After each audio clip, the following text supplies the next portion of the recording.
Hello guys, in this video I'm going to show you how to share the link to a document in the Google Docs app.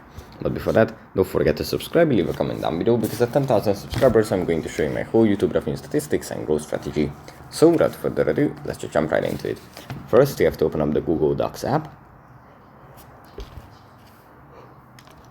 And here it opens up in Drive files. From here, we just select a document that we want to work with. Then tap on the three dots next to its name, and then tap on copy link. And now the link that leads to the document has been copied.